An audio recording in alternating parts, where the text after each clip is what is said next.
Ya, saat ini saya berada di Pondok Buri Wongbodo Menganti Gresik, Jawa Timur.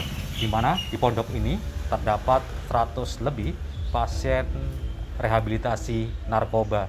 Dan sejauh mana mungkin implementasi atau metode-metode terkait penyembuhan yang dilakukan di Pondok Menganti Gresik, Jawa Timur.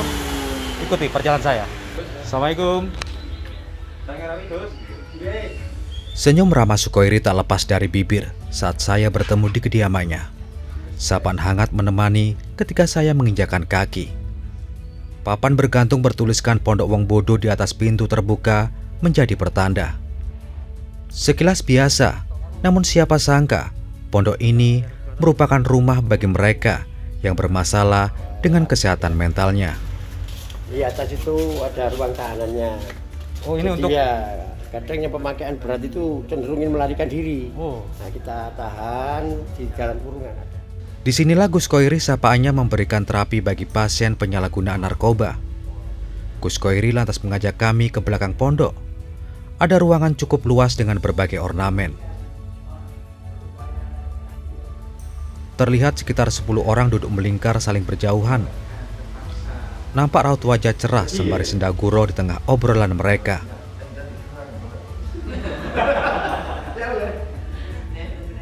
Mereka saling berbagi cerita sebagai orang yang pernah berinteraksi dengan narkoba. Saat bercerita itu, Jakfar, satu di antara mereka, sempat menyinggung soal pentingnya masa depan tanpa narkoba. Ya, Mas, sejak kapan mungkin ketergantungan narkoba sejak kapan, Mas? Sekitar 2009. Awalnya dari mana itu? Awalnya coba-coba iseng, terus lama-lama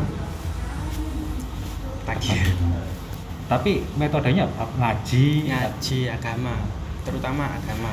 Mas, titik balik sampai hingga sadar, ya Rek, aku perlu sadar, perlu sembuh ini. Gimana? Bisa ceritakan, Mas? Sampai pengen sembuh itu. Dulu sebelum kesini tidak bisa melihat masa depan, nggak mikir masa depan. Setelah sini umur saya masih muda, ke depan saya perlu berjalan ke depan. Kalau saya terus narkoba, nggak bisa ke depan kan. Itu yang jadi motivasi saya. Bagi Jakfar, pulih dari penyalahgunaan narkotika adalah berkah. Hidup dalam belenggu hitam dicoba untuk dilawan.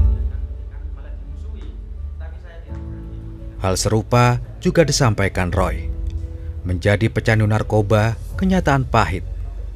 Ia bercerita bagaimana barang haram itu hampir meluluhlantakkan kehidupan rumah tangganya.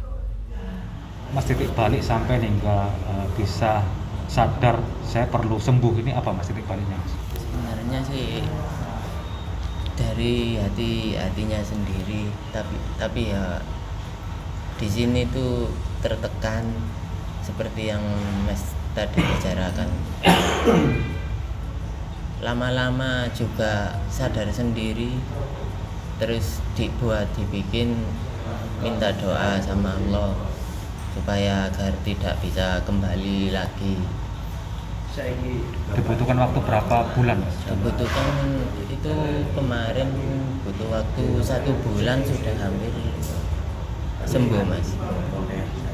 Sampai saya ingin tobat, Iya. apa yang melatar belakang dulu? Dan ketika orang tua itu mengetahui sampean kena narkoba, sedih nggak, Mas? Iya, sedih. Apa yang ucap dari orang tua waktu itu, Mas? Ya nangis mulu, Mas. Sering nangis, terus merusak rumah tangga. Istri saya sering saya marahi. Tapi di sini, alhamdulillah di sini tuh istri saya juga seneng karena udah sadar. Di Pondok Wongbodo, di Desa Sidowungu, Menganti Gresik, Jawa Timur inilah mereka pernah menjalani rutinitas penyembuhan. Jika di total, Pondok Gus Koiri merawat ratusan pecandu narkoba. Kata Gus Koiri, untuk bisa sembuh dari ketergantungan narkoba, santri setidaknya harus mengikuti kegiatan pesantren selama 4 bulan tanpa dipungut biaya. Untuk metode sendiri, Gus, apakah memang ada medisnya atau zikir atau bagaimana, Gus? Untuk medis tidak ada, cuman ya dikir, kemudian olahraga dan istighosa itu, kemudian motivasi kehidupan. Dan intinya kita itu memasukkan sugesti ke dalam jiwanya agar selalu positif untuk berpikir ke depan. Karena sembuh ndaknya itu tergantung mereka juga. Sekarang kita tampung selama 3 bulan, tapi pergaulannya los, dengan anak-anak yang pesakitan narkoba ya kambuh lagi. Gus Koiri lantas mengajak saya menyusuri seluk-beluk pondok. Terlihat sepi memang, karena selama Ramadan seluruh pecandu narkoba diperbolehkan pulang silaturahmi dengan keluarga di rumah. Ya kan? Itu yang anak-anak SMP itu ada 24. Ya inilah tempat kamarnya anak-anak SMP. Kita pisahkan. Yang di sana tempatnya nyabu, yang ini bukan, yang anak SMP bukan sabu. Obatnya anjing itu. Double L kayak gitu Ya, double L. Terdapat beberapa blok sebagai ruang isolasi di Pondok Wong Bodo. Setiap blok dibagi berdasarkan klasifikasi penderita. Ada blok untuk penderita berat, sedang, dan yang akan sembuh. Ada juga dilengkapi dengan pintu besi yang berfungsi untuk menjaga mereka agar tidak kabur.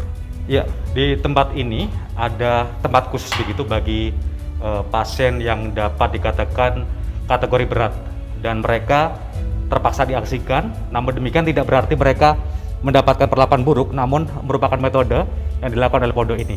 Tidak ada metode medis dalam proses penyembuhan. Namun di tempat ini, pecandu diberi metode religi hingga olah kreativitas.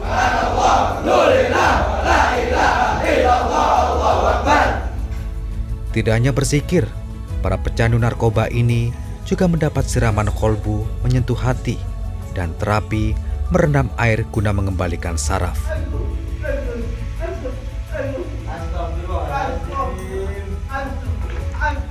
Rehabilitasi bagi pecandu narkoba hanya sebagian kecil untuk menunjang kesembuhan. Ada hal mendasar agar generasi muda tanah air terbebas dari narkoba. Selain peran lingkungan, keluarga, dan diri sendiri menjadi hal utama untuk bersama-sama katakan tidak pada narkoba.